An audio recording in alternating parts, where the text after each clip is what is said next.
Hello again, everybody. This is Steve, and I'm coming to you with a new puzzle this time. Uh, this puzzle is actually one I ran into recently, so it's a fairly new one. But I think you'll like it and you find it kind of intriguing. And just like before, I've got the baseline rules for the puzzle. And you'll also notice as I go through the puzzle, I'm going to be you will see that I've added some things to the puzzle to give it an extra degree of complexity, which I enjoy doing that. I guess it makes it more challenging, makes it a little more difficult to solve, but that's also part of what makes it fun. And one of my big things with these systems is efficiency, or at least conservation of materials. In this case, that conservation of materials is going to be water, which it was the same thing last time, but this is going to be a little different conservation, and you'll see why here in a second. Anyways, all pumping must be done mechanically. That's rule number one, which, that's the same thing as the windmill puzzle, except for the fact that the means of mechanical pumping is up to you in this case. You're not limited to a windmill pump. It's however you want to do it. Number two, your water source is a spring with a flow rate of 1 quart per hour. It's a tiny spring. It's not sitting there pumping out gallon upon gallon upon gallon of water. This is a desert spring. This is something that's just barely there. But it's got enough flow rate over a day to supply you with what you need, as long as you're not going like water crazy. Because 1 quart per day is going to be 6 gallons per day. I mean, that doesn't sound like much, but you also have to remember this is the dry flow rate. At least that's my assumption. The actual puzzle doesn't state if it's a wet flow rate or the dry flow rate. I have to assume at that slow a rate, it's going to be the dry flow rate. Wet flow rate is basically, it's just rained up the valley and hit the area that supplies your spring. Suddenly your spring's kicking out 2 gallons a minute. So you're going to have that variability in the spring, but at least with the baseline for the spring, it's 1 quart per hour. Your water source is a spring that is located on a hillside 150 feet above the valley, so you're going to have gravity to help you out with this one. It's you're not having to figure out how to pump the water out because it's all bubbling up down to the valley, and you got to pump it up the hill to where you got to go. This is actually on the hill, and you can use that gravity to your advantage. This is also supplying a house that is on that hillside. Now, the house could be in the valley, and it could be on the hillside, but in this case, it's on the hillside. So you're going to be pumping uphill part of the way to get what you need for your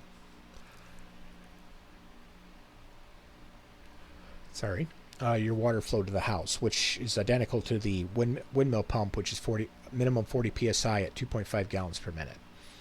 Now, that being said, this one has a bonus stipulation, which I've added, which wasn't in the original puzzle, which I think is a good thing to look into, which I'm not going to actually cover this bonus item, but I'll let you think about it, because I'll cover this, not in this video, but in the next one to come. And you'll see why once I actually do that video, because it's going to be a bit difficult. Well, not difficult, it require a bit of thought. But anyways, this is what you're starting with. A little hillside, happy little place out in the countryside. And at the top of your hill, this one, you could do it with an accumulator tank, just like I said with the windmill pump. But with a hilltop water tank, you get a lot more storage than you would with an accumulator tank. Plus, if you're buying these parts, it's actually cheaper to buy like a 400-gallon plastic tank as it is a 100-gallon pressure tank or pressure accumulator tank. So, yeah, this is actually economically speaking, a more practical solution. This is your spring. With a spring, one of the things you're going to want to do, and again, not part of the puzzle, but I like to add these as an extra, because I'm asking myself, if I was to do this for real, what things would I do to make this work? In this case, I'm adding this little statement that if you're going to be working with a spring, you have to treat it the same way you would if you were taking in river water, pond water, etc. It's going to be non-potable when you initially get it.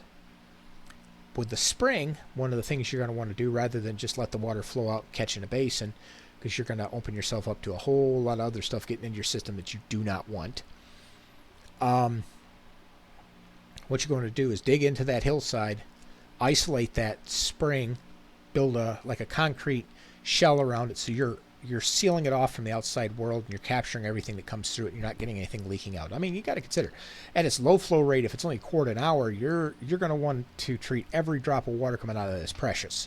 So, you know, when I'm thinking about this, I'm like, okay, I got to make sure that I am catching every single drop of water coming out of that spring. These down here are your storage tanks. This is for your wastewater, and I'll explain that in a second.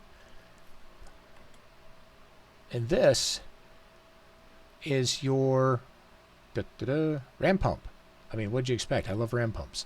They're a great mechanical way to pump water. It's a little wasteful, but you can find ways around that. And I even showed that in the windmill pump video.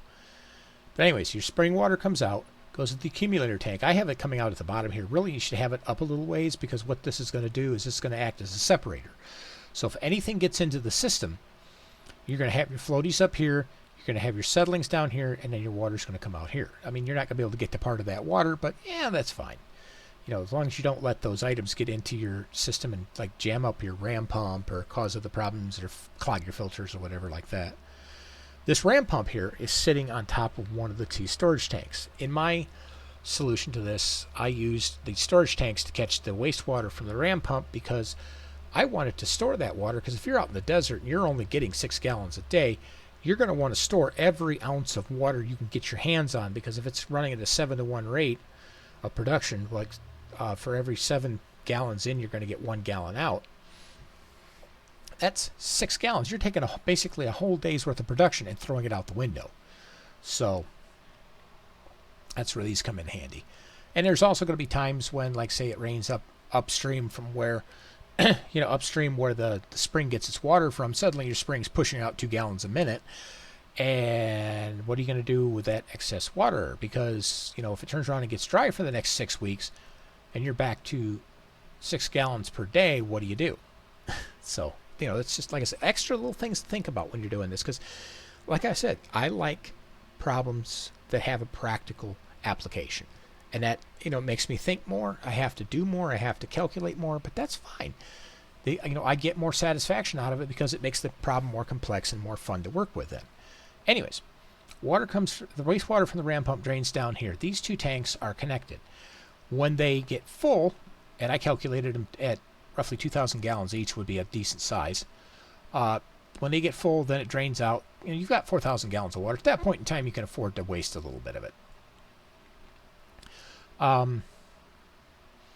If you want to store more, you can do 6,000, 8,000, 10,000 gallons, whatever you wanted to store. Just, you just have to understand that you need to be sure that you can, one, get the containers, two, properly shelter them, because you're going to want to have this not out in the open. This you're going to want to have in some kind of building. Which means you put these in, you got to build a building around them, because you want those sheltered. You don't want them out in the sun, because the sun's going to take like your plastic and stuff and just degrade it like crazy. So you put them inside a building and seal it off and shelters it, which is good, because if it gets cold, then your tanks don't freeze. If it gets super hot, your tanks aren't over there taking all your cold water, turning it into hot water. So, like your hot and cold taps are the same temperature. So anyways, enough of that extra. This here, now, if you notice here, this is not another ram pump. What this is signifying is a filter rack. Since this water is not potable when it comes in, this water needs to be filtered to make it potable, to make it drinkable, to make it safe. You're going to have to take out chemicals, biological fluids, and I know that sounds gross, but who says that at some point in time a mouse didn't die somewhere upstream? A mouse or a moose or whatever happens to be out there dies somewhere upstream, and they rot, and the water flowing through the area takes their decaying body and drains it down into into the ground and it finds its way over to your spring. You don't want, you know, decaying moose juice in your drinking water. If you get my drift. Anyways, the filters, the filter rack on here is going to be a basic household 3-stage filter. First filter takes care of sand. The second's a carbon filter, gets out all that moose juice and other stuff like that. And the third one is a 0.2 micron virus filter, so that by the time it comes out the other side, it's clean, it's well fresh, it's just the same as you'd have in a well, and it's completely potable. The thing I did with my design, though, as I was thinking about it in a practical sense, what happens if one of your filter racks gets clogged? Not one of your filter racks. If your filter rack gets clogged, what happens?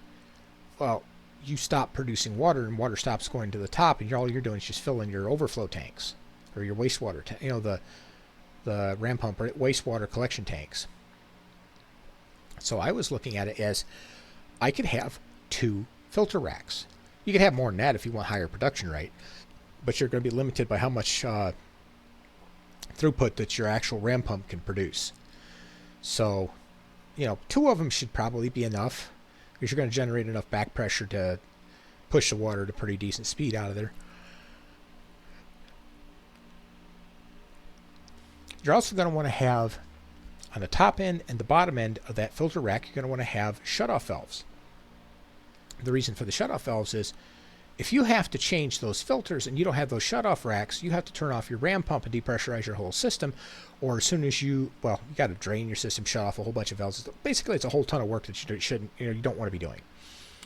Because if you don't turn those off before you take your filters off, you're going to be, it's having water all over the place down there as that water backflows through the filter system and everything, and then you lose all of that filtered water, and it's messy. Anyways, you have the 2 filters, and then if you only want one of them running, you have one turned off, one turned on. If you need them both running, you turn them both on, etc.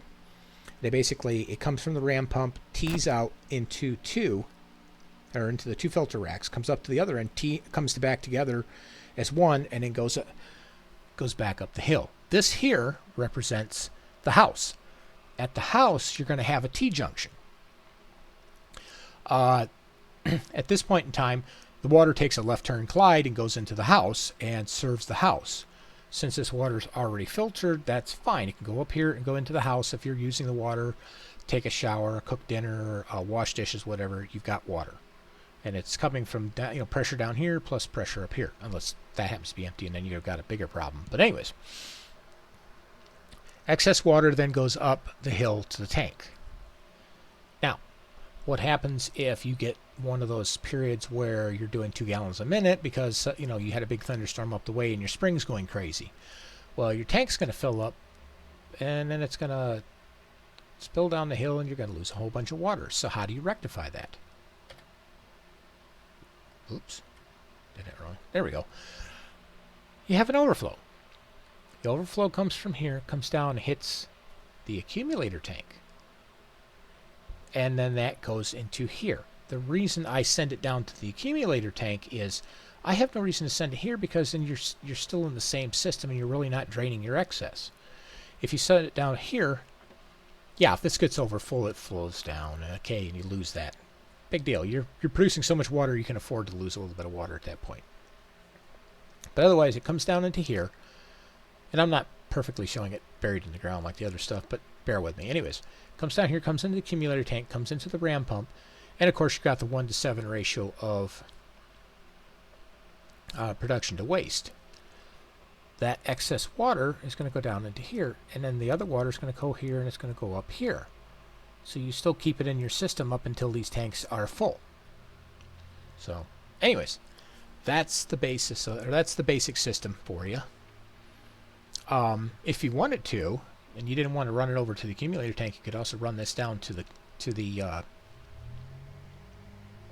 spring, hook it in there, and that's still going to end up in the accumulator tank. It's just however you want to do it. But anyways, that's the premise right there that I'm working with.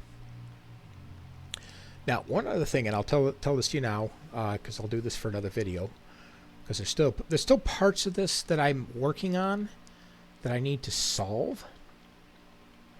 But for right now, I could do another video and show you the auxiliary system that I developed that will actually make use of this. It doesn't fit with the stipulations of the original stipulations of the puzzle, but then again, excuse me, this is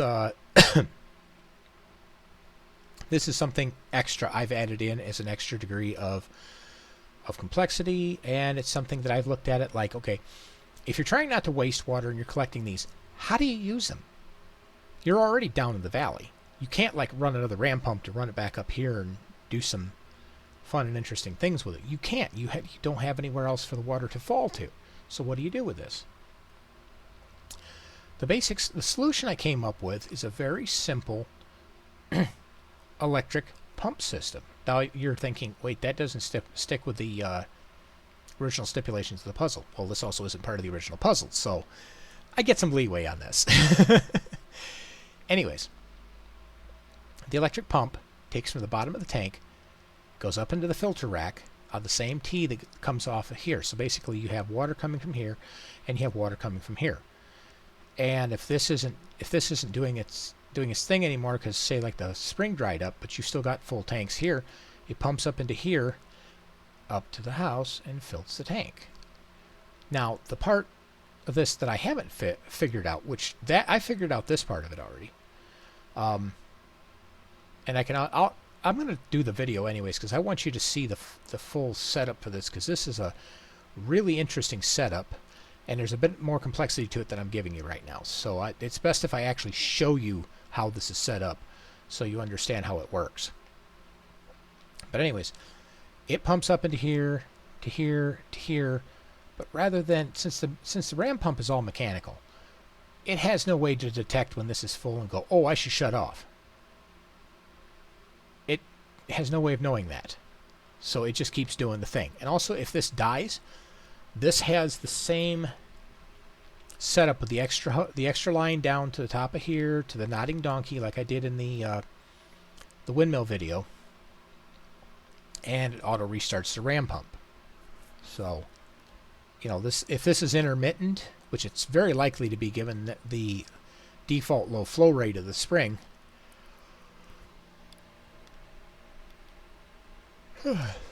Sorry, I'm just yawning like crazy today. Anyways, given the low default flow rate of the spring, this thing's gonna be turning on and off, on and off, on and off, which is part of why this is so important in this whole equation, because this isn't going to be running all the time. This is only going to be running when the the accumulator has water, and the ram pump is activated by the nodding donkey, and it's able to do the thing. So like I say, it's not going to be running all the time. So what do you do when this isn't running and this runs out? That's what the next pump is going to do. And again, that's a puzzle of my own making, so I'll show it to you. There's no real stipulations. I mean, there are a few, but again, they're self-imposed. But I'll show them to you, and I think you'll find them very interesting. Anyways, thanks again for listening, and I'll catch you on the flip side.